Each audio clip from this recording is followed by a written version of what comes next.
राधे राधे भक्तों, 15 जून ज्येष्ठ अधिक मास की सोमवती अमावस्या के पावन दिन भूलकर भी मत करना। यह कार्य घर संसार में आएगी गरीबी, हंसता खेलता घर हो जाएगा बर्बाद। प्रिय भक्तों, धार्मिक मान्यताओं के अनुसार इस दिन नियम और संयम का विशेष महत्व होता है। जो व्यक्ति सोमवती अमावस्या के व्रत और नियमों का पालन नहीं करता, उसके पूजा पाठ का पूर्ण फल प्राप्त नहीं हो पाता। कहा जाता है कि इस दिन वर्जित कार्यों को करने से घर में दरिद्रता, अशांति और नकारात्मकता का प्रवेश हो सकता है। परिवार की सुख समृद्धि में बाधाएं आने लगती हैं और भगवान विष्णु, महादेव तथा पितृदेवों की कृपा प्राप्त करने में कठिनाई हो सकती है। इसीलिए सोमवती अमावस्या के दिन इन सावधानियां को जानना मनुष्य के लिए अति आवश्यक है, क्योंकि यह अमावस्या कोई मामूली नहीं बल्कि 3 साल के अंतराल पर आने वाली पुरुषोत्तम मास की चमत्कारी सोमवती अमावस्या है, जिसका महत्व सर्वाधिक माना जाता है। इस महान तिथि पर की गई एक छोटी सी भूल भी भगवान श्री हरिविष्णु, माता लक्ष्मी, भगवान भोलेनाथ और धनपति कुबेर देव के भयंकर प्रकोप का कारण बन सकती है, जिससे हंसता खेलता परिवार भी दरिद्रता के गर्त में गिर सकता है।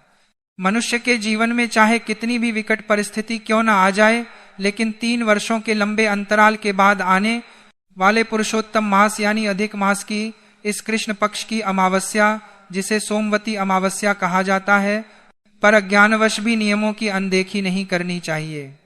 यह कोई साधारण तिथि नहीं बल्कि स्वयं साक्षात भगवान विष्णु और शिव के नाम से जुड़े पुरुषोत्तम मास की परम कल्याणकारी तिथि है, जिसमें प्रभु और पितरों का साक्षात वास होता है।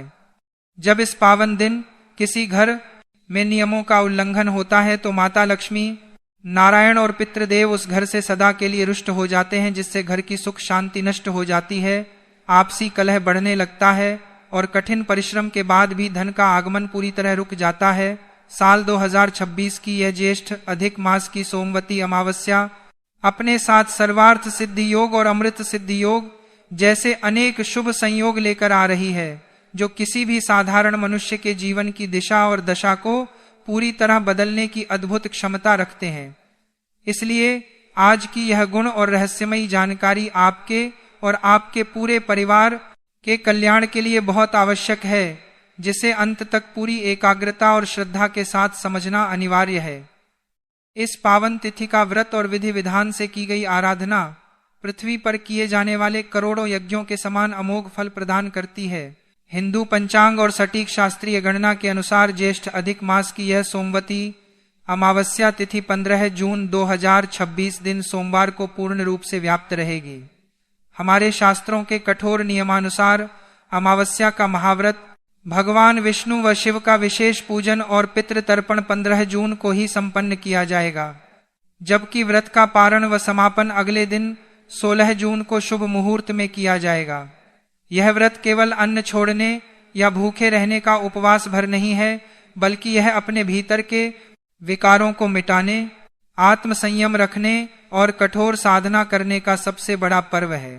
इस दिन व्रत रखने वाले श्रद्धालु को प्रातः ब्रह्म मुहूर्त में शैया त्याग कर पवित्र जल में थोड़ा सा गंगाजल और तिल मिलाकर स्नान करना चाहिए और हाथ में जल लेकर भगवान शिव, विष्णु और माता लक्ष्मी का ध्यान करते हुए इस महाव्रत का संकल्प लेना चाहिए। श्रद्धालु अपनी शारीरिक सामर्थ्य के अनुसार निर्जला फलाहार या फिर एक समय सात्विक फलाहार ग्रहण करके भी व्रत रख सकते हैं। इस दिन शिवलिंग और भगवान विष्णु की प्रतिमा या बाल स्वरूप लड्डू गोपाल का शुद्ध गंगा जल, गाय के कच्चे दूध, दही, घी, शहद और शक्कर से बने पंचामृत से महाभिषेक करना अत्यंत शुभ माना गया है।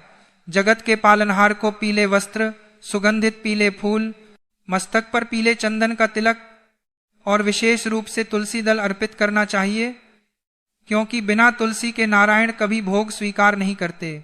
ज्येष्ठ अधिक मास की सोमवती अमावस्या के इस महापावन दिन पर कुछ विशेष और कड़े नियमों का पालन करना अत्यंत अनिवार्य बताया गया है, जिनका उल्लंघन करने से भयंकर पितृदोष लगता है और हंसता खेलता परिवार भी दरिद्रता के गर्त में जा गिरता है।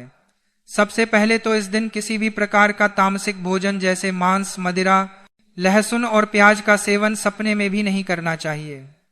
सुहागन महिलाओं और पुरुषों को इस दिन पूर्ण रूप से ब्रह्मचर्य व्रत का कठोरता से पालन करना चाहिए। चूंकि अमावस्या की पावन तिथि सीधे तौर पर हमारे पितृदेवों को समर्पित होती है, इसलिए इस दिन बाल कटवाना, दाढ़ी बनाना और नाखून काटना शास्त्रों में पूरी तरह से निषिद्ध बताया गया है। ऐसा करने से पितृदेव घोर रुष्ट होते हैं और जीवन में मानसिक अवसाद तथा घोर आर्थिक तंगी दस्तक देती है। इस दिन घर में कोई भी नया शुभ कार्य जैसे गृह प्रवेश या मुंडन संस्कार भूलकर भी शुरू नहीं करना चाहिए और न ही बाजार से नए वस्त्र, नई झाड़ू, गेहूं का आटा या लोहे का कोई भी सामान खरीदकर घर लाना चाहिए। घर की महिलाओं को इस बात का विशेष ध्यान रखना चाहिए कि वे अमावस्या के दिन सुबह सूर्योदय के बाद तक ना सोएं और दिन के समय बिस्तर पर लेटने या सोने से पूरी तरह परहेज करें, क्योंकि ऐसा करने से संचित पुण्यों का क्षय होता है और शरीर में नकारात्मक ऊर्जा का वास हो जाता है। घर में किसी भी कोने में सीलन, गंदगी या गीले कपड़े फैले हुए नहीं होने चाहिए।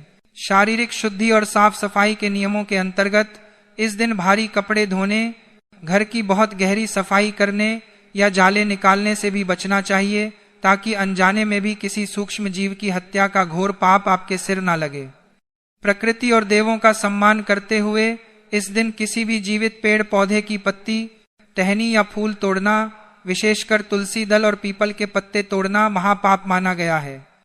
अमावस्या तिथि पर साक्षात माता लक्ष्मी भगवान विष्णु के निमित्त विशेष आराधना में रहती हैं, इसीलिए इस दिन तुलसी का पत्ता तोड़ना पूरी तरह वर्जित है। प्रभु को अर्पित करने के लिए तुलसी के पत्ते एक दिन पहले ही तोड़कर रख लेने चाहिए। दातुन के लिए भी किसी वृक्ष की टहनी भूलकर भी नहीं तोड़नी चाहिए। इसके स्थान पर उंगली या केवल स्वच्छ जल से कुल्ला करके मुख शुद्ध करना चाहिए। शाम के समय यानी गोधूली बेला में घर के भीतर झाड़ू पोछा ना लगाएं और ना ही घर का कूड़ा कचरा बाहर निकालें। शाम के समय घर के मुख्य द्वार पर अंधेरा बिल्कुल नहीं होना चाहिए, क्योंकि यही वह समय होता है जब धन की देवी माता लक्ष्मी और धनपति कुबेर देव पृथ्वी भ्रमण पर निकलते हैं। रात के समय किसी भी सुनसान जगह, श्मशान घाट या चौराहे के पास जाने से पूरी तरह बचना चाहिए, क्योंकि अमावस्या की काली रात में नकारात्मक और तामसिक शक्तियां अत्यंत सक्रिय रहती हैं। इस दिन भूलकर भी किसी गरीब, असहाय, वृद्ध, ब्राह्मण या स्त्री का अपमान न करें। सबसे महत्वपूर्ण बात, आपके द्वार पर आए किसी भी भिक्षुक, कुत्ते, गाय या कोए को कभी दुत्कार कर ना भगाएं, क्योंकि अमावस्या के दिन हमारे पूर्वज और पितृदेव किसी भी रूप में हमारे द्वार पर आ सकते हैं। वस्त्रों के चयन में भी सावधानी बरतते हुए काले या गहरे नीले रंग के वस्त्रों से पूरी तरह दूरी बनानी चाहिए और उसके स्थान पर पीले, सफेद या लाल रंग के सात्विक वस्त्र धारण करने चाहिए। मानसिक और वैचारिक शुद्धता को बनाए रखने के लिए इस दिन किसी की पीठ पीछे बुराई करना, परनिंदा करना, चुगली करना और झूठ बोलना घोर पाप की श्रेणी में आता है, क्योंकि ऐसा करने से व्रत के समस्त पुण्यों का तत्काल नाश हो जाता है। घर में किसी भी प्रकार का क्रोध, कलह या कटु वचनों का प्रयोग बिल्कुल नहीं होना चाहिए, क्योंकि जिस घर के आंगन में क्लेश होता है वहां से साक्षात माता लक्ष्मी, महादेव और पितृदेवता हमेशा के लिए प्रस्थान कर जाते हैं। भोजन और बर्तनों के नियम भी कड़े हैं। सोमवती अमावस्या के दिन यदि घर में कोई व्रत नहीं भी है तो भी कांसे के बर्तनों में भोजन करने या पानी पीने से पूरी तरह बचना चाहिए और केवल तांबे, पीतल या चांदी के बर्तनों का ही उपयोग करना चाहिए। इसके अतिरिक्त इस दिन किसी अन्य व्यक्ति के घर का अन्न या भोजन भूलकर भी ग्रहण नहीं करना चाहिए, क्योंकि दूसरों का अन्न खाने से उसके पाप भी आपके खाते में आ जाते हैं। रसोई में बिना स्नान किए भोजन को छूना या घर में झूठे बर्तनों को खुला छोड़ना भी इस दिन घोर अपवित्रता का कारण बनता है। सुहागन महिलाओं को इस दिन भूलकर भी अपनी मांग में लगाने वाला सिंदूर, काजल, मेहंदी या अन्य कोई भी सुहाग और श्रृंगार की सामग्री किसी अन्य महिला के साथ साझा यानी शेयर नहीं करनी चाहिए और ना ही इस दिन सुहाग का सामान्य दान करना चाहिए। सुहाग सामग्री का दान हमेशा अगले दिन ही शुभ माना जाता है। अमावस्या के पूरे दिन और रात के समय घर की मुख्य चौखट यानी दहलीज पर बैठना, खड़े होना या वहां बैठकर बातचीत करना पूरी तरह निषिद्ध है। सूर्यास्त के बाद किसी को भी धन, दूध, दही, नमक या सफेद रंग की कोई भी वस्तु उधार या दान में नहीं देनी चाहिए, क्योंकि ऐसा करने से घर की लक्ष्मी स्थायी रूप से दूसरे के घर चली जाती है। इस महान सोमवती अमावस्या के महत्व को समझने के लिए हमारे पुराणों में एक अत्यंत पावन और भावुक कर देने वाली पौराणिक कथा का वर्णन मिलता है। प्राचीन काल में कामिल्य नगर में सुमेधा नाम का एक अत्यंत सदाचारी, धर्मपरायण और ज्ञानी ब्राह्मण रहता था। उसकी पत्नी का नाम पवित्रा था, जो अपने नाम के अनुरूप ही परम पतिव्रता, दयालु और अत्यंत संतोषी स्वभाव की थी। सुमेधा अत्यंत विद्वान होने के बाद भी पूर्व जन्म के किसी भारी कर्म दोष के कारण भयंकर गरीबी का सामना कर रहा था। उसके घर की स्थिति इतनी दयनीय थी कि कई बार उन्हें कई दिनों तक भूखे पेट सोना पड़ता था। ढकने के लिए वस्त्र भी नसीब होते थे। इसके बावजूद पवित्रा ने कभी अपने पति से कोई शिकायत नहीं की और द्वार पर आए किसी भी भिक्षुक को अपने हिस्से का भोजन देकर स्वयं भूखी सो जाती थी। एक दिन गरीबी से तंग आकर सुमेधा ने अपनी पत्नी से परदेश जाकर धन कमाने की इच्छा प्रकट की। पवित्रा ने बहुत आदर से कहा कि स्वामी, धन और सुख दुख पूर्व जन्म के कर्मों के अनुसार ही मिलते हैं, इसलिए आप मुझे छोड़कर दूर मत जाइए। जो भाग्य में है वह यहीं प्राप्त होगा। पति पत्नी उसी तपोमय जीवन में रहने लगे। कुछ समय बाद उनके भाग्य से वहां परम ज्ञानी महर्षि कौंडिन्य का आगमन हुआ। सुमेधा और पवित्रा ने महर्षि का अत्यधिक आदर सत्कार किया और उनके चरणों में गिरकर अपनी इस भयंकर दरिद्रता से मुक्ति का उपाय पूछा। महर्षि कौंडिन्य ने अपने तपोबल से सब देख लिया और करुणावश मुस्कुराते हुए कहा कि हे श्रेष्ठ ब्राह्मण, तुम दोनों पुरुषोत्तम मास की इस पवित्र सोमवती अमावस्या का व्रत करो। यह अमावस्या स्वयं भगवान विष्णु, महादेव और पितरों को अत्यंत प्रिय है और इसके प्रभाव से मनुष्यों के 7 जन्मों की गरीबी, कंगाली और पाप समूल नष्ट हो जाते हैं। महर्षि के निर्देशानुसार जब अधिक मास की यह सोमवती अमावस्या आई तो सुमेधा और पवित्रा ने पूर्ण श्रद्धा, अटूट विश्वास और सभी कठोर नियमों का पालन करते हुए इस महाव्रत को रखा। उन्होंने दिन भर निराहार रहकर भगवान विष्णु, शिव और माता लक्ष्मी की संयुक्त आराधना की। रात्रि में अखंड दीप जलाकर जागरण किया और प्रभु के नाम का कीर्तन किया। अगले दिन उन्होंने अपनी सामर्थ्य अनुसार योग्य ब्राह्मण को भोजन कराया और दान पुण्य करके व्रत का पारण किया। उनके इस सच्चे समर्पण, कठिन तप और निष्काम भक्ति से साक्षात भगवान श्री हरि विष्णु, भगवान भोलेनाथ और धनपति कुबेर देव अत्यंत प्रसन्न हुए।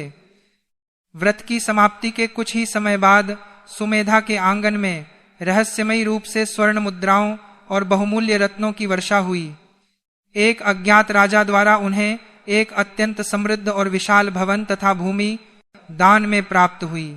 देखते ही देखते उनकी सदियों पुरानी दरिद्रता सदा के लिए समाप्त हो गई और वे सुख वैभव से परिपूर्ण होकर अंत में उत्तम लोक को सिधारे। यह कथा प्रमाणित करती है कि सोमवती अमावस्या का व्रत असंभव को भी संभव बनाने की शक्ति रखता है। इस पावन 15 जून की सोमवती अमावस्या पर जीवन के कष्टों को मिटाने और सुख समृद्धि पाने के लिए शास्त्रों में कुछ अत्यंत अचूक महा उपाय बताए गए हैं। एक उपाय आर्थिक तंगी और मानसिक तनाव को दूर करने के लिए है, जिसमें अमावस्या की रात को एक तांबे या चांदी के पात्र में शुद्ध जल लेकर उसमें थोड़ा सा गंगा जल, कच्चा दूध और पीले फूल डालकर भगवान विष्णु के स्वरूप और माता लक्ष्मी का ध्यान करते हुए नमो भगवते वासुदेवाय और ओम नमः शिवाय मंत्र का जाप करना अत्यंत फलदायी होता है। एक अन्य महा उपाय पीपल के पवित्र वृक्ष के पास दीपदान का है, जो कि सोमवती अमावस्या का सबसे प्रधान कार्य है। इस दिन की शाम को सूर्यास्त के बाद या सुबह के समय गाय के घी का एक दीपक लेकर पीपल के वृक्ष की जड़ के समीप प्रज्वलित करें और उसकी 108 बार परिक्रमा करें। क्योंकि अधिक मास की अमावस्या पर पीपल में लक्ष्मी नारायण और पितरों का साक्षात वास होता है, जिससे कुंडली के बड़े से बड़े पितृ दोष और शनि दोष शांत हो जाते हैं। घर की तिजोरी को सदा धन धान्य से भरा रखने के लिए भी एक विशेष उपाय है। पूजा के समय भगवान के सम्मुख एक पीले कपड़े पर 5 पीली कौड़ियां, 5 गोमती चक्र और एक चांदी का सिक्का रखकर श्री हरि श्री कमले कमलालय प्रसिद्ध प्रसिद्ध श्री हरि श्री ओम महालक्ष्मी नमः मंत्र का जाप करें और बाद में इसकी एक पोटली बनाकर अपनी तिजोरी में रख दें, जिससे घर में धन का प्रवाह चुंबक की तरह बढ़ने लगता है। घर की नकारात्मक ऊर्जा और बीमारियों को नष्ट करने के लिए रात्रि की आरती के बाद एक मिट्टी के पात्र में भीमसेनी कपूर और 2 लौंग जलाकर उसका पवित्र धुआं पूरे घर और मुख्य द्वार पर दिखाना चाहिए। भक्तों, जैसा कि हम सब जानते हैं कि अधिक मास स्वयं भगवान श्री हरि नारायण और शिव का ही स्वरूप है और इस पवित्र महीने में आने वाली तिथियों का महत्व अपने आप में अनंत गुना बढ़ जाता है। भगवान श्री कृष्ण ने स्वयं महाभारत के युद्ध से पूर्व धर्मराज युधिष्ठिर को महात्मा सुनाते हुए कहा था कि हे कुंती पुत्र, जो पुण्य बड़े बड़े महायज्ञों को करने से, कठिन तपस्याओं से, अन्नदान से और 4 धामों की कठिन तीर्थ यात्राओं से भी मनुष्य को प्राप्त नहीं होता, वह पुण्य केवल और केवल इस अधिक मास की इस सोमवती अमावस्या का व्रत पूरी श्रद्धा और विधि विधान से करने मात्र से जीव को प्राप्त हो जाता है। स्कंद पुराण, पद्म पुराण और शिव पुराण जैसे महान ग्रंथों के अनुसार इस व्रत को करने वाले व्यक्ति के लिए शिवधाम और गोलोक धाम के द्वार हमेशा के लिए खुल जाते हैं। उसके इस जन्म के ही नहीं बल्कि पूर्व जन्मों के भी समस्त पाप, चाहे वह कितने भी भयंकर या पुराने क्यों ना हो, प्रभु की कृपा की एक अग्नि में जलकर भस्म हो जाते हैं। जो भी साधक इस व्रत को पूरी श्रद्धा और विश्वास के साथ करता है, उसे साक्षात भगवान पुरुषोत्तम नारायण और महादेव का वह परम आशीर्वाद मिलता है जिसके बाद संसार में उसे कुछ भी पाना शेष नहीं रह जाता। शास्त्रों में यहाँ तक लिखा है कि इस अमावस्या का व्रत रखने से करोड़ों गायों के दान, अश्वमेध यज्ञ के संपादन और सूर्य ग्रहण के पावन समय पर कुरुक्षेत्र की पवित्र भूमि पर किए गए स्वर्ण दान के बराबर या उससे भी कई गुना अधिक पुण्य की प्राप्ति सहज ही हो जाती है। चाहे आपके जीवन में कोई असाध्य शारीरिक कष्ट हो, मानसिक अवसाद हो, जीवन की राह में बहुत बड़ी बड़ी बाधाएं आ रही हो या फिर संतान प्राप्ति की कोई गंभीर समस्या हो, इस सोमवती अमावस्या को हर प्रकार के दुर्भाग्य को सौभाग्य में बदलने वाली और हर संकट से रक्षा करने वाली साक्षात संजीवनी माना गया है। व्रत की दिव्य विशेषता और महिमा का गान करते हुए संतों ने कहा है कि यदि कोई व्यक्ति किसी विशेष कारणवश जैसे अस्वस्थता या वृद्धावस्था के कारण पूर्ण उपवास रखने में समर्थ नहीं भी है, फिर भी यदि वह इस पावन दिन पर भगवान की सच्चे मन से आराधना करता है, उनके नाम का कीर्तन करता है और शास्त्रों में बताया गया सिर्फ वह एक गुप्त उपाय कर लेता है, तो उसे भी भगवान श्रीमन नारायण, महादेव और माता महालक्ष्मी का वही अद्भुत और मंगलकारी आशीर्वाद प्राप्त होता है जो एक पूर्ण व्रतधारी को मिलता है। भक्तों, यदि आप भी इस परम पवित्र तिथि पर अपने माता पिता और अपने संपूर्ण परिवार के ऊपर भगवान श्री हरि विष्णु, भगवान भोलेनाथ और धन की देवी माता लक्ष्मी जी की असीम अटूट कृपा प्राप्त करना चाहते हैं, अपने घर की दरिद्रता को हमेशा के लिए मिटाना चाहते हैं, तो पूरे भक्ति भाव के साथ कमेंट सेक्शन में राधे राधे, हर हर महादेव या जय श्री हरि विष्णु लिखकर आपके अपने इस प्रिय चैनल को तुरंत सब्सक्राइब कर लें और बेल आइकन को दबा दें ताकि सनातन धर्म की ऐसी ही दिव्य और प्रामाणिक जानकारियां हमेशा सबसे पहले आप तक पहुंचती रहें। अधिक मास की इस सोमवती अमावस्या की तिथि साक्षात नारायण के पुरुषोत्तम स्वरूप और शिव को प्रसन्न करने की संपूर्ण ब्रह्मांड में सबसे उत्तम और सिद्ध तिथि है। इस बार की यह सोमवती अमावस्या आपके जीवन में सुख, शांति और वैभव लेकर आए, यही हमारी मंगल कामना है। अब अगर हम कड़े नियमों की बात करें तो इसमें हमारे आहार, विहार और आचरण में संयम का होना अत्यंत आवश्यक माना गया है।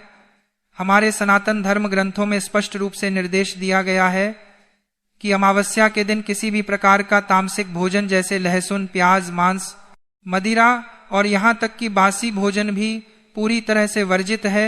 इसके पीछे की शास्त्रीय मान्यता यह है कि अमावस्या की दोपहर के समय हमारे पितृ वायु रूप में हमारे घर के द्वार पर आते हैं। यदि घर में तामसिक भोजन बन रहा हो या परिवार के सदस्य आपस में कलह कर रहे हों तो पितृ अत्यंत निराश और दुखी होकर भूखे प्यासे ही लौट जाते हैं और उनके इस दुख के कारण ही परिवार को पितृदोष का श्राप लगता है। इस दिन बाल धोना, नाखून काटना, दाढ़ी बनाना और शरीर पर तेल लगाना पूरी तरह से निषिद्ध है। इस दिन पूर्ण रूप से ब्रह्मचर्य का पालन करना चाहिए। चलिए दोस्तों, अब हम कदम बढ़ाते हैं इस पावन दिन की उस संपूर्ण और सरल तर्पण और पूजा विधि की ओर, जिसे अपनाकर आप अपने घर में ही पितरों को और भगवान पुरुषोत्तम को प्रसन्न कर सकते हैं। जब भी आप इस दिन सुबह उठें तो आपकी दिनचर्या कैसी होनी चाहिए उसे ध्यान से सुनिए। सबसे पहले तो आपको इस महा अमावस्या के दिन यह दृढ़ कोशिश करनी चाहिए कि आप सूर्योदय से कम 2 घंटे पहले यानी ब्रह्म मुहूर्त में ही अपने बिस्तर को छोड़ दें। सुबह जल्दी उठकर सबसे पहले अपनी हथेलियों के दर्शन करें और प्रभु का स्मरण करें। इसके बाद स्नान आदि कर्मों से निवृत्त होकर पवित्र नदियों का जल और थोड़े से काले तिल अपने नहाने के पानी में मिलाकर स्नान करें। साफ सुथरे वस्त्र धारण करें। इसके बाद अपने घर के मंदिर को गंगा जल छिड़क कर पूरी तरह साफ और शुद्ध करें। सूर्य देव को एक तांबे के लोटे में जल, लाल रोली, लाल पुष्प और काले तिल डालकर अर्घ्य दें। इसके पश्चात अपने घर की दक्षिण दिशा की ओर मुख करके बैठ जाएं। एक तांबे या कांसे के बर्तन में शुद्ध जल लें। उसमें थोड़ा सा दूध, गंगाजल, काले तिल और कुशा घास डालें। फिर अपने पितरों का, अपने दादा परदादा और उन सभी पूर्वजों का ध्यान करें जो इस संसार से विदा हो चुके हैं। अंजलि में वह जल लेकर अंगूठे की तरफ से उस बर्तन में जल छोड़ें और कहें कि हे पितृदेवों, मेरे इस तर्पण को स्वीकार करें और मेरे परिवार पर अपनी कृपा दृष्टि बनाए रखें। तर्पण करने के बाद ब्राह्मणों को या किसी भी जरूरतमंद गरीब व्यक्ति को सत्तू, जल से भरा हुआ मिट्टी का घड़ा, मौसमी फल जैसे आम या खरबूजा, छाता और पंखे का दान अवश्य करें। ज्येष्ठ के इस भीषण गर्मी वाले महीने में इन चीजों का दान करने से यमराज के दूत कभी परेशान नहीं करते और पितृ परम तृप्त होकर आशीर्वाद देते हैं। इस दिन किसी भी भिक्षुक, बुजुर्ग, गाय, कुत्ते या कौवे को दुत्कारे नहीं, बल्कि उन्हें अपनी क्षमता अनुसार अन्न जल देकर उनका सम्मान करें। इस पवित्र दिन पर झूठ बोलना, किसी के साथ कपट करना, सट्टा या जुआ खेलना पूरी तरह से वर्जित है। अब बड़े ही ध्यान से, पूरे एकाग्र मन से सुनिए। मलमास की इस अमावस्या की महान और दिव्य कथा, जिसे सुनने और सुनाने मात्र से भयंकर पापों का क्षय होने लगता है और घर की घोर दरिद्रता तुरंत दूर भाग जाती है। प्राचीन काल में कामिल्य नाम की एक अत्यंत सुंदर नगरी थी, जहां सुमेधा नाम के एक अत्यंत धर्मपरायण ब्राह्मण अपनी पत्नी पवित्रा के साथ रहते थे। पूर्व जन्म के किसी भारी पितृदोष और कर्म दोष के कारण उनके जीवन में भयंकर गरीबी थी। स्थिति इतनी दयनीय थी कि कई बार उन्हें कई दिनों तक भूखा रहना पड़ता था और उनके घर में कोई संतान भी नहीं थी। एक दिन अपनी इस विकट दरिद्रता से दुखी होकर ब्राह्मण सुमेधा ने अपनी पत्नी से प्रदेश जाकर धन कमाने की बात कही, परंतु उनकी पतिव्रता पत्नी ने कहा कि हे स्वामी, हम यहीं रहकर प्रभु की भक्ति करेंगे। कुछ समय पश्चात संयोगवश वहां परम ज्ञानी महर्षि कौंडिन्य का शुभागमन हुआ। उस ब्राह्मण दंपत्ति ने अपनी सामर्थ्य से बढ़कर महर्षि का आदर सत्कार किया। इसके बाद पवित्रा ने अत्यंत करुण स्वर में प्रार्थना की कि हे महामुनि, कृपा करके हमें कोई ऐसा सिद्ध और अचूक उपाय बताएं जिससे हमारे पितृदोष कट जाएं और हमें इस घोर दरिद्रता से मुक्ति मिले। महर्षि कौंडिन्य ने ध्यान लगाकर देखा और कहा कि हे देवी, तुम्हारे पूर्वज भूखे और प्यासे हैं, इसी कारण तुम इस दरिद्रता को भोग रही हो। 3 वर्षों में एक बार आने वाला मलमास, जो साक्षात भगवान विष्णु का स्वरूप है, उसकी ज्येष्ठ महीने की अमावस्या अत्यंत कल्याणकारी है।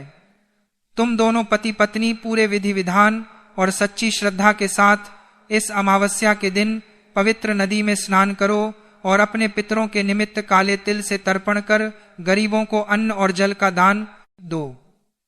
महर्षि के इन वचनों को सुनकर ब्राह्मण सुमेधा और उनकी पत्नी पवित्रा ने अधिक मास की उस अमावस्या पर अत्यंत श्रद्धा से स्नान, दान और तर्पण किया। इस पुण्य कर्म के प्रभाव से उनके पितृ अत्यंत तृप्त और प्रसन्न हुए और साक्षात भगवान श्री हरिविष्णु ने उन्हें दर्शन दिए। भगवान विष्णु और पितरों की असीम कृपा से उस ब्राह्मण की कुटिया क्षण भर में एक भव्य और आलीशान महल में बदल गई। उन्हें सुंदर संतान की प्राप्ति हुई और उनका पूरा परिवार हमेशा के लिए धन धान्य से खुशहाल हो गया। भक्तों, शिव शक्ति टीवी के माध्यम से सुनी गई इस परम पवित्र कथा से यह पूर्णतः सिद्ध होता है कि पुरुषोत्तम मास की अमावस्या बड़े से बड़े दुर्भाग्य को सौभाग्य में बदलने वाला एक अत्यंत दिव्य और चमत्कारी दिन है। तो चलिए भक्तों, अब पूरे ध्यान से जानते हैं, बिना एक पल की भी देर किए, उन विशेष नए और अत्यंत गुप्त उपायों के बारे में जो 15 जून की इस पावन अमावस्या के दिन आपके दुर्भाग्य को समाप्त करके आपके भाग्य को हमेशा के लिए चमका देंगे। इस दिन आपको गौ माता से जुड़े ढेरों उपाय करने हैं। सबसे पहला और अचूक उपाय है धन प्राप्ति और भयंकर कर्ज मुक्ति के लिए। अमावस्या की सुबह स्नान के बाद जब घर में पहली रोटी बने तो ध्यान रहे वह रोटी पूर्णतः सात्विक हो। उस ताजी रोटी पर थोड़ा सा शुद्ध गुड़, थोड़े से काले तिल और चने की दाल रखकर किसी भी सफेद या लाल रंग की गौ माता को अपने दोनों हाथों से पूरे श्रद्धा भाव से खिलाएं। खिलाते समय अपने मन में भगवान विष्णु और अपने पितरों का स्मरण करें और अपनी परेशानी कहें। यह उपाय आपके जीवन से कर्ज के बड़े से बड़े पहाड़ को भी मिट्टी में मिला देगा। दूसरा महा उपाय है घर में सुख शांति और असाध्य रोगों से मुक्ति के लिए। यदि आपके घर में हमेशा क्लेश रहता है, बीमारियों ने डेरा डाल रखा है, तो इस अमावस्या के दिन गौ माता को हरा चारा और विशेष रूप से कुछ मीठे फल खिलाएं। गौ माता को फल खिलाने के बाद पूरे भक्ति भाव से उनकी 3 बार परिक्रमा अवश्य करें और परिक्रमा करते हुए उनके पिछले भाग जहां ब्रह्मा जी का वास होता है को स्पर्श करके प्रणाम करें और गौ माता के चरणों की थोड़ी सी धूल उठाकर अपने और अपने परिवार के सभी सदस्यों के मस्तक पर लगाएं। यह गोधूली साक्षात भस्म के समान है जो आपके जीवन की सभी नकारात्मक शक्तियों, नजर दोष और तंत्र मंत्र के असर को उसी क्षण नष्ट कर देगी। तीसरा अत्यंत गुप्त उपाय नौकरी और व्यापार में तरक्की के लिए है। यदि आपका व्यापार ठप्प पड़ गया है, ग्राहकों का आना बंद हो गया है या नौकरी में तरक्की रुक गई है, तो अमावस्या के दिन शाम के समय गोधूली बेला में किसी भी पुराने पीपल के वृक्ष के पास जाएं। पीपल की जड़ में साक्षात भगवान विष्णु, शिवजी और पितरों का वास माना गया है। वहां जाकर सरसों के तेल का एक चौमुखी दीपक यानी कि 4 बत्तियों वाला दीपक अवश्य प्रज्वलित करें। उस दीपक में थोड़े से काले तिल जरूर डाल दें। दीपक जलाते समय ओम नमो भगवते वासुदेवाय और ओम नमो भगवते वासुदेवाय पितृदेवाय नमः मंत्र का 108 बार जाप करें। इसके बाद पीपल के वृक्ष की 7 बार परिक्रमा करें। यह अत्यंत गुप्त उपाय आपके जीवन से भयंकर दरिद्रता के जाल को पूरी तरह से काट देगा। रुका हुआ धन वापस आने लगेगा और व्यापार में आप नई पर जाकर ऊंचाइयां छुएंगे। धन संचय और लक्ष्मी आकर्षण का एक और नया और अचूक उपाय ध्यान से सुनिए। इस परम पवित्र अमावस्या की रात्रि के समय एक लाल रंग का सूती धागा या पूजा वाला कलावा लें। इसके साथ 5 पीली कौड़ियां और एक गोमती चक्र लें। अपने घर के मंदिर में या ईशान कोण में भगवान विष्णु और माता लक्ष्मी के चित्र या मूर्ति के समक्ष गाय के शुद्ध घी का एक बड़ा दीपक जलाएं। उस लाल धागे, कौड़ियों और गोमती चक्र को माता लक्ष्मी के श्री चरणों में अत्यंत श्रद्धा भाव से अर्पित कर दें। रात भर उन्हें वहीं रखा रहने दें और माता से अपनी दरिद्रता दूर करने की प्रार्थना करें। अगले दिन सुबह नहा धोकर उस धागे, कौड़ियों और गोमती चक्र को उठाकर एक लाल कपड़े में बांध लें और अपनी तिजोरी या जहां भी आप धन रखते हैं वहां रख दें। यह इतना अचूक और सिद्ध प्रयोग है कि इसके प्रभाव से आपके घर में चुंबक की तरह धन खींचा चला आएगा और आजीवन आपके घर से मां लक्ष्मी कभी विदा नहीं होंगी। जय श्री हरि। पहला और सबसे चमत्कारी महा उपाय है तुलसी की सूखी लकड़ी का दीपदान। तुलसी माता भगवान श्री हरि विष्णु को अपनी अर्धांगिनी माता लक्ष्मी और प्राणों से भी अधिक प्रिय हैं। यदि आपके घर के गमले में, आंगन में या बाग बगीचे में तुलसी की कोई डाली प्राकृतिक रूप से सूख गई है या नीचे कोई सूखी हुई लकड़ी टूटकर गिरी हुई है, तो उसे अत्यंत पवित्र मानकर उठा लें। ध्यान रहे कि अमावस्या के दिन जीवित तुलसी के पौधे से हरी लकड़ी या पत्ता तोड़ना महापाप होता है, इसलिए केवल स्वतः गिरी हुई सूखी लकड़ी का ही उपयोग करें। 15 जून की शाम को सूर्यास्त के ठीक बाद यानी गोधूली बेला में आपको यह उपाय करना है। तुलसी की उस छोटी सी सूखी लकड़ी के ऊपर थोड़ी सी साफ और शुद्ध रुई लपेटकर एक सुंदर लंबी बत्ती का आकार दे दें। इसके बाद इस लकड़ी वाली विशेष बत्ती को मिट्टी के या पीतल के खाली दीपक में रखें और उसमें शुद्ध गाय का घी पूरी तरह से भर दें। अब इस दीपक को ले जाकर अपने घर के मंदिर में भगवान विष्णु या अपने पितरों का ध्यान करते हुए दक्षिण दिशा, जो पितरों की दिशा होती है, की ओर मुख करके प्रज्वलित करें। जो मनुष्य अधिक मास की अमावस्या पर तुलसी की सूखी लकड़ी का यह दीप दान करता है, उसके घर से दरिद्रता का घोर अंधकार मिट जाता है और बंद पड़े तरक्की के सारे रास्ते रातों रात खुल जाते हैं। दूसरा महा उपाय है आपकी अधूरी मनोकामनाओं की पूर्ति के लिए तुलसी की लकड़ी का जल अर्पण करना। अगर आपके जीवन में कोई ऐसी विशेष इच्छा है जो लंबे समय से अधूरी है या कोई काम बार बार आखिरी समय पर अटक जाता है, तो 15 जून की सुबह स्नान करने के बाद एक पवित्र तांबे या पीतल के लोटे में शुद्ध गंगा जल और साधारण जल मिलाकर भरें।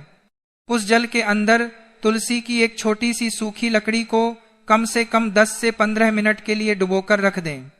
शास्त्रों के अनुसार अधिक मास में तुलसी की लकड़ी के दिव्य स्पर्श से वह साधारण जल भी अनंत गुना अधिक पवित्र हो जाता है।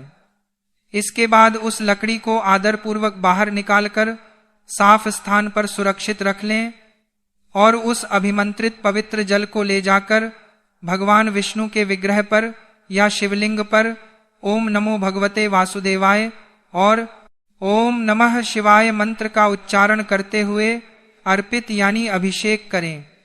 बचे हुए जल को आप पूरे घर के मुख्य द्वार पर, तिजोरी पर और सभी कमरों में छिड़क सकते हैं। ऐसा करने से घर के भीतर मौजूद हर प्रकार की नकारात्मक ऊर्जा, तंत्र मंत्र का किया कराया दोष, वास्तु दोष और बुरी नजर तुरंत जड़ से समाप्त हो जाती है। तीसरा उपाय भारी कर्ज के दलदल से मुक्ति पाने के लिए है। यदि आपके ऊपर भारी कर्ज हो गया है, पैसा रुक नहीं रहा है और व्यापार या नौकरी में लगातार घाटा हो रहा है, तो 15 जून की शाम को सूर्यास्त के बाद एक बड़ा मिट्टी का दीपक लें और उसमें शुद्ध गाय का घी भर लें। उस दीपक के अंदर भी यदि आप तुलसी की एक छोटी सी सूखी लकड़ी डाल देते हैं तो वह साधारण दीपदान महादीपदान की श्रेणी में आ जाता है। इस दीपक को ले जाकर अपने घर में तुलसी माता के समीप प्रज्वलित करें, फिर 7 बार उनकी परिक्रमा करें। यह कार्य यदि आप ओम महालक्ष्मी नमः या ओम नमो भगवते वासुदेवाय मंत्र का जाप करके करें तो और बेहतर होगा। मंत्र अगर ना भी पता हो तो कम से कम श्री राधे बोलते हुए परिक्रमा करें और अपने पितरों से भारी कर्ज से मुक्ति की मन ही मन प्रार्थना करें। इस उपाय को करने से कुंडली के बड़े से बड़े पितृदोष शांत होते हैं, ग्रहों की कुदृष्टि दूर होती है, व्यापार में चल रही सालों की मंदी समाप्त होती है और धन आगमन के नए व गुप्त स्रोत बनने लगते हैं। चौथा उपाय घर के क्लेश और बीमारी को दूर करने के लिए है। यदि आपके परिवार में हमेशा बिना वजह क्लेश रहता है या कोई ना कोई बीमारी घर में हमेशा पैसा पानी की तरह बहा रही है, तो सोमवती अमावस्या की दिव्य और काली रात्रि को कपूर और तुलसी की लकड़ी का एक अद्भुत हवन उपाय जरूर करें। रात के समय भगवान की आरती के बाद एक मिट्टी के पात्र या गाय के गोबर से बने उपले यानी कंडे के टुकड़े पर थोड़ी सी तुलसी की सूखी लकड़ी के टुकड़े सजाकर रखें। उस पर 2 टिकियां शुद्ध भीमसेनी कपूर की रखें और 2 साबुत फूल वाली लौंग के जोड़े रखकर उसे प्रज्वलित कर दें। जब वह लकड़ी जलने लगे और उसमें से पवित्र धुआं निकलने लगे तो उस पात्र को उठाकर अपने पूरे घर के हर एक कोने में, रसोई घर में और मुख्य द्वार पर घुमाएं। इस दिव्य उपाय से घर के भीतर छिपी हुई हर प्रकार की अदृश्य नकारात्मक शक्तियां और कलह पैदा करने वाले दोष तुरंत जलकर भस्म हो जाते हैं और घर में आरोग्य का वास होता है। 5वां उपाय आपकी तिजोरी को हमेशा धन से भरा रखने के लिए है। 15 जून की सुबह जब आप भगवान विष्णु की मुख्य पूजा कर रहे हो, तब प्रभु के सामने एक साफ पीले रंग के कपड़े पर थोड़ी सी खड़ी हल्दी की 5 साबुत गांठें, एक चांदी का या साधारण सिक्का और तुलसी की लकड़ी का एक छोटा सा टुकड़ा आदर पूर्वक रखें। भगवान की धूप, दीप और अक्षत से विधि विधान से पूजा करने के बाद इस कपड़े को इकट्ठा करके एक छोटी सी पोटली का रूप दे दें। इसके बाद इस पोटली को भगवान के चरणों से छुआकर अपनी मनोकामना मन में बोलते हुए अपनी तिजोरी, दुकान के गल्ले या धन रखने वाले मुख्य स्थान पर रख दें। शास्त्रों के अनुसार अधिक मास की अमावस्या पर अभिमंत्रित की गई यह छोटी सी पोटली साक्षात कुबेर देव का स्थान बन जाती है, जिससे घर में कभी भी धन धान्य की कमी नहीं होती। इसी दिन से एक और महा उपाय का नियम बना लें कि अगले 20 दिनों तक लगातार प्रतिदिन सुबह स्नान के बाद एक तांबे के लोटे में शुद्ध जल लें। उसमें थोड़ा सा गुड़ और थोड़े से काले तिल डालें। इस जल को ओम नमो भगवते वासुदेवाय मंत्र का जाप करते हुए किसी भी पुराने पीपल के वृक्ष की जड़ में अर्पित करें। ध्यान रखें कि रविवार के दिन पीपल में जल नहीं चढ़ाया जाता, लेकिन आप दूर से मन ही मन प्रणाम करके 20 दिनों की गिनती पूरी करें और शाम के समय उसी पीपल के नीचे या अपने घर के मुख्य द्वार पर दीपक जलाएं। यह 20 दिनों का महा उपाय आपके जीवन से कर्ज के मोह और दरिद्रता के जाल को उसी तरह काट देगा जैसे भगवान विष्णु की कृपा से अपार सिद्धियां प्राप्त होती हैं और रुका हुआ धन वापस आने लगता है। अधिक मास की अमावस्या के दिन गौ माता की सेवा का भी विशेष महत्व बताया गया है। इसलिए घर में बनी पहली ताजी रोटी पर थोड़ा सा गुड़, चुटकी भर हल्दी और काले तिल रखकर गौ माता को अपने हाथों से खिलाना अत्यंत पुण्यकारी है। और यदि घर में क्लेश रहता है तो चने की दाल को रात भर भिगोकर उसमें थोड़ा सा शुद्ध गुड़ मिलाकर गौ माता को खिलाएं। खिलाने के बाद गौ माता की 3 बार परिक्रमा अवश्य करें और परिक्रमा करते हुए उनके पिछले भाग जहां ब्रह्मा जी का वास होता है को स्पर्श करके प्रणाम करें और गौ माता के चरणों की थोड़ी सी धूल उठाकर अपने और अपने परिवार के सभी सदस्यों के मस्तक पर लगाएं। यह गौधूली साक्षात भस्म के समान है जो आपके जीवन की सभी नकारात्मक शक्तियों को उसी क्षण नष्ट कर देगी। भक्तों, भगवान विष्णु, महादेव और माता लक्ष्मी केवल आपके सच्चे और निश्चल भाव के भूखे हैं। इसलिए पूरे विश्वास और शुद्ध मन के साथ 15 जून को यह दिव्य उपाय करें। भविष्य पुराण में स्पष्ट रूप से लिखा हुआ है कि जो भी व्यक्ति कलयुग में निस्वार्थ भाव से दूसरों की मदद करेगा या ज्ञान का प्रकाश फैलाएगा उसे कभी भी दरिद्र या सम्मानहीन नहीं रहना पड़ेगा। इसीलिए अपने स्वयं के फायदे और परिवार की रक्षा के लिए शिव शक्ति टीवी के इस वीडियो को कम से कम 10 से 15 लोगों को शेयर जरूर कीजिएगा और कमेंट बॉक्स में पूरे भक्ति भाव से जय श्री लक्ष्मी नारायण और जय पितृदेव जरूर लिख दें। भाग्य चमकाने के लिए तुलसी की पवित्र रज मिट्टी का महातिलक 15 जून की सुबह स्नान के बाद सबसे पहला और सबसे आसान लेकिन अचूक उपाय आपको यह करना है। अपने घर के आंगन या गमले में विराजमान तुलसी माता को दूर से प्रणाम करें। उनके जड़ के पास से थोड़ी सी पवित्र मिट्टी रज अपने दाहिने हाथ की अनामिका उंगली रिंग फिंगर से उठाएं। इस मिट्टी से अपने माथे, दोनों कानों के पीछे, कंठ, गले और अपनी नाभि पर तिलक करें। तिलक लगाते समय ओम नमो भगवते वासुदेवाय मंत्र का मन ही मन 7 बार जाप करें। अधिक मास की सोमवती अमावस्या पर किया गया तुलसी की रज का यह विष्णु तिलक आपके शरीर के 7 चक्रों को जागृत कर देता है। आप जिस भी काम के लिए घर से निकलेंगे उसमें 100% सफलता मिलेगी और हर प्रकार का नजर दोष या ऊपरी बाधा तुरंत कट जाएगी। दरिद्रता नाशक स्नान, तुलसी की सूखी लकड़ी का चमत्कारी जल। अगर आपके जीवन में दुर्भाग्य ने डेरा डाल रखा है, कोई भी काम सीधा नहीं होता और पैसा हाथ में आते ही खर्च हो जाता है, तो 15 जून की सुबह नहाने के पानी बाल्टी में तुलसी की एक छोटी सी सूखी लकड़ी जो पहले से टूट कर गिरी हो डाल दें। साथ ही उसमें थोड़ा सा गंगा जल और एक चुटकी हल्दी मिला लें। उस पानी को 10-15 मिनट के लिए ऐसे ही छोड़ दें ताकि तुलसी का दिव्य प्रभाव जल में मिल जाए।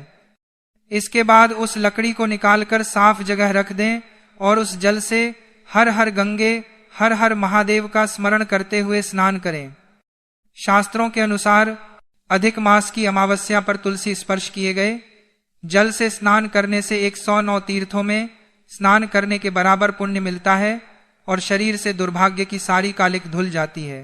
भयंकर पितृदोष और कर्ज मुक्ति। तुलसी लकड़ी का विशेष महादीपक। यदि आपके ऊपर कर्ज का पहाड़ है और घर में पितृदोष के कारण तरक्की रुकी हुई है, तो 15 जून की शाम गोधूली बेला को सूर्यास्त के बाद यह महा उपाय करें। एक बड़ा मिट्टी का दीपक लें, उसमें सरसों का तेल भरें और एक लंबी रुई की बत्ती लगाएं।